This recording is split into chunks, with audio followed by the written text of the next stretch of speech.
sikap hidup seseorang dibentuk oleh keyakinan yang dimilikinya. Sebagai muslim, keyakinan kita berpatri pada dua kalimat syahadat. Asyhadu an la ilaha illallah wa asyhadu anna Muhammadar Rasulullah. Kalimat ini membentuk perilaku kehidupan. Itulah ikrar yang kita ucapkan. Artinya, pada saat kita berkata asyhadu an la ilaha illallah, saya bersaksi tidak ada Tuhan selain Allah, kita sudah melaksanakan sebuah ikrar. Kalau saya yakin tidak ada Tuhan selain Allah, itu berarti saya tidak akan pernah takut kecuali hanya kepada Allah. Saya tidak akan pernah menggantungkan hidup kecuali hanya kepada Allah. Saya tidak akan melarikan persoalan kecuali hanya kepada Allah. Saya tidak akan minta tolong kecuali hanya kepada Allah. Saya tidak akan minta rezeki kecuali hanya kepada Allah. Berurat dan berakar itu di dalam hati, membentuk kepribadian dan mewarnai seluruh langkah kehidupan kita. Di zaman kita fasih betul mengucap dua kalimat syahadat. Tahlil pun lancar. Tetapi konsekuensi dari kalimat itu sering kita abaikan. Apalagi kita sedang berhadapan dengan zaman yang serba sulit seperti sekarang ini. Ekonomi yang belum pulih, lapangan kerja susah, pengangguran banyak, biaya hidup tinggi. Orang mudah mengalami proses pergeseran nilai. Sholatnya masih menghadap Allah, tapi kepengen dagangan laris menghadap dukun. Dicampurlah itu, iyyaka na'budu wa dukun nasta'in. Ini kan sudah gaya hidup yang sinkrit. Nah, puasa melahirkan keikhlasan. Kenapa? Karena ibadah ini seperti kita pernah bicarakan tanpa sugesti. Mungkin kalau kita sholat masih berharap dilihat orang. Kita membayar zakat, kita bersedekah masih berharap dilihat orang. Tapi dengan puasa hanya kita dan Allah saja. Ini harusnya melahirkan gaya hidup keikhlasan. Bahwa kalau kita sudah berbuat, yang penting kita dan Allah saja. Mau dipuji orang atau tidak, mau didengar orang atau tidak, mau dilihat orang atau tidak, yang penting saya sebagai pelaksana sebuah ibadah dan Allah sebagai tempat tujuan kenapa ibadah ini saya laksanakan. Karena itu, pada jumpa kita sore ini, kita akan bicara tentang ikhlas dalam menghadapi kehidupan ini. Sebab bukan saja hanya sholat kita harus ikhlas, puasa harus ikhlas, zakat harus ikhlas. Menjalani hidup ini pun kita harus dengan penuh keikhlasan. Kita tahu bahwa apa saja kalau sudah mulai kita gantungkan kepada yang selain Allah, bersiaplah untuk kecewa. Apa saja kalau sudah mulai kita gantungkan kepada yang selain Allah, bersiaplah untuk kecewa. Nah, ikhlas tentu bukan hal yang mudah dilaksanakan, walaupun sangat mudah untuk diucapkan. Tetapi inilah yang diperintahkan Allah kepada kita. Kalian wa ma umiru illa liya'budullaha mukhlisin. Kalian tidak diperintahkan kecuali hanya menjadi penyembah Allah yang penuh keikhlasan. Penyembah Allah yang berangkat dari semangat keikhlasan. Saya ingin mengungkap apa yang pernah disampaikan oleh Imam Al-Ghazali tentang keikhlasan ini. Beliau menyatakan, "An-nas kulluhum mauta illa al-alimun. Wal-alimuna niyamun illa al-amilun. Wal-amiluna mughtarruna illa al-mukhlisun." Manusia, kata Al-Ghazali, pada dasarnya mati, kecuali orang yang berilmu.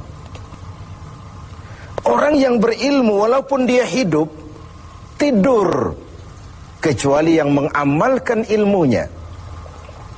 Dan orang yang mengamalkan ilmunya, banyak yang tertipu, kecuali yang ikhlas di dalam mengamalkannya.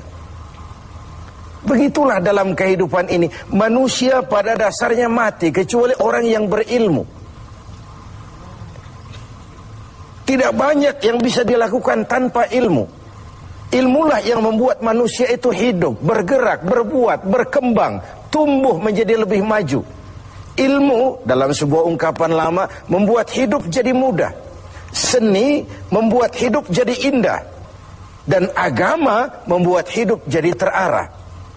Dengan ilmu hidup jadi mudah.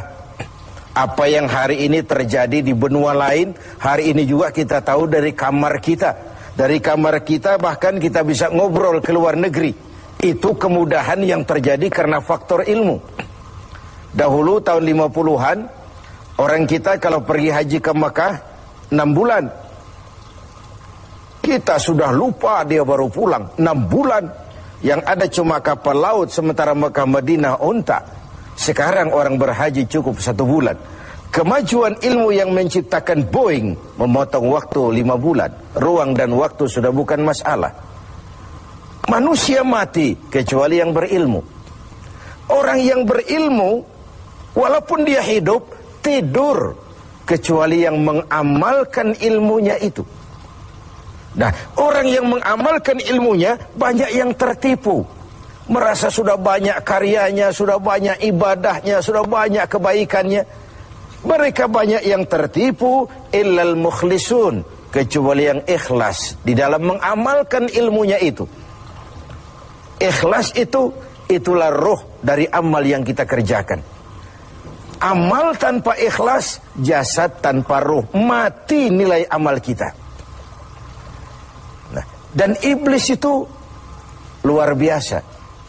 Sehingga Nabi katakan, iblis masuk ke tubuhmu, menggodamu melalui saluran darahmu. Persempit jalan masuk iblis ke tubuhmu. Sahabat bertanya, dengan apa ya Rasul? Dengan zikir dan lapar. Saya ingin mengulangi hadis ini. Iblis masuk ke tubuhmu, menggodamu melalui saluran darahmu. Persempit saluran masuk iblis ke tubuhmu. Dengan apa ya Rasul? Dengan zikir dan dengan lapar. Jadi ketika kita melaksanakan ibadah puasa ini, kita mempersempit ruang gerak iblis. Itu makna bahwa kalau datang Ramadan, diikat setan dan iblis itu. Siapa yang mengikat? Ya kita sendiri. Dengan apa? Dengan ibadah puasa. Kita ikat dia, tidak berkutik, memperturutkan hawa nafsu sebagai kendaraan utama si iblis tadi. Jadi kembali kepada soalnya, keikhlasan. Itulah nilai dari amal kita. Nah, iblis datang kepada setiap orang dengan bendera yang tidak sama. Iblis datang kepada orang kaya dengan bawa bendera bakhil. Iblis datang kepada penguasa dengan membawa bendera kezaliman. Iblis datang kepada para kiai dengan membawa bendera hasud, iri hati, dengki. Iblis datang kepada orang kaya dengan membawa bendera pelit, bin bakhil alias kikir. Strateginya berbeda, bergantung kepada yang didatanginya. Nah, kalau itu tidak terkena, ditanamkannya lah perasaan bangga. Amalmu sudah banyak, kebaikanmu sudah banyak. Dihilangkanlah keikhlasan kita. Karena itu hadirin dan pemirsa, saya ingin menyampaikan sebuah potret tentang ikhlas ini.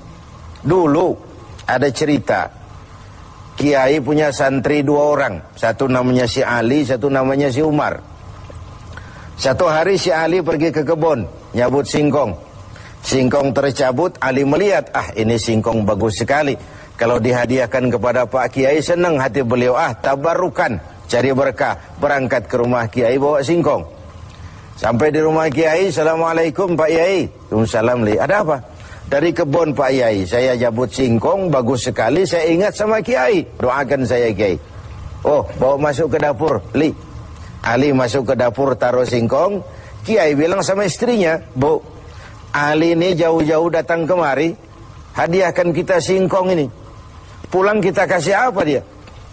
Kata istrinya Kiai, Bang, ada seekor kambing di belakang, hadiah pengusaha temporary sama kita. Daripada di sini ada yang merawat, kan lebih baik dikasihkan si Ali. Siapa tahu dia pelihara berkembang biak jadi banyak nantinya. Jadilah itu. Ali permisi mau pulang, kata Kiai, Li, saya hadiahkan kau seekor kambing. Peliharalah, mudah-mudahan membawa berkah. Terima kasih Pak Yai. Pulanglah Ali dengan kambing seekor ini. Di jalan pulang ketemu temannya si Umar. Dari mana kau, Li? Dari rumah Kiai Umar. Itu kambing dikasih sama Kiai. Kenapa kamu dikasih kambing? Enggak tahu, saya datang cuman bawa singkong ke rumah Kiai, pulang dikasih kambing. Si Umar nih otak dagangnya jalan. Kalau Ali saja bawa singkong dikasih kambing, bagaimana kalau saya bawa duren? Jadi mampirlah si Umar ke pasar beli duren 3 buah, dibawalah ke rumah Kiai. Kiai, assalamualaikum. Ada apa, Mar? Duren Kiai, ikhlas karena Allah, ikhlas Kiai, silakan. Oh, bawa masuk ke dapur, Mar. Umar taruh singkong taruh duren di dapur. Kiai bilang lagi sama istrinya, Bu, Umar nih datang bawa duren lebih banyak dari yang dibawa si Ali. Kita kasih apa dia pulang? Kata istrinya Kiai, abang nih kambing seekor pun sudah dikasih Ali, bang. Sudah nggak ada apa-apa lagi di rumah. Gitu ya? Iya. Jadi macam mana? Kata istrinya Kiai, begini sajalah bang. Ali tadi kan datang bawa singkong. Lalu Umar nih daripada pulang tangan kosong, sudah singkong Ali saja kasihin si Umar. Begitu. Iyalah. Ya jadilah. Umar permisi mau pamit pulang, kata Kiai, Mar, ada singkong, kamu bawa pulanglah, saya hadiahkan sama kamu, rebus, mudah-mudahan bawa berkah buat kamu. Pulanglah si Ali bawa singkong nih kan. Jadi ini sebuah potret betapa si Ali yang ikhlas bawa singkong dapat kambing. Umar nih yang punya target bawa duren 3, pulang dapat singkong. Nah, jadi ini sebuah cerita bahwa apa saja kalau sudah kita mulai bukan karena Allah, bersiaplah untuk kecewa. Itu dulu, barangkali adik-adik ada yang akan mengajukan pertanyaan. Silakan. Assalamualaikum warahmatullahi wabarakatuh. Salam. Ustaz Kiai, ada yang ingin saya tanyakan berkenaan dengan ikhlas. Pertanyaannya, bagaimana contoh orang yang ikhlas dalam berbuat?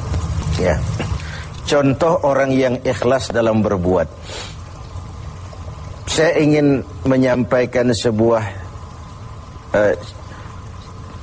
cerita saja, tapi agak vulgar. Tapi ini agak mendekati ya. Orang yang ikhlas dalam berbuat itu, mohon maaf, barangkali agak mirip-mirip orang yang buang air besar. Ini saudara-saudara, kalau pagi buang air besar ikhlas enggak? Ikhlas kan? Apa pernah ditengok-tengok? Enggak pernah. Apa pernah berharap balik lagi? Juga enggak. Walaupun malam habis makan enak, makan sate, buahnya anggur, apel, besok pagi dibuang ikhlas. Enggak begitu jatuh terus ditengokin, jangan-jangan satenya ini. Enggak, sudah ikhlas, kurelakan di kau pergi.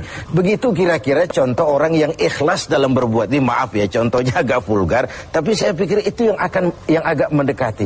Kalau sudah berbuat ya sudah diikhlaskan saja, dilepas, karena ikhlas itu kan artinya selamat, selamat dari noda, selamat dari kepentingan yang selain Allah, bersih dari kepentingan yang selain Allah.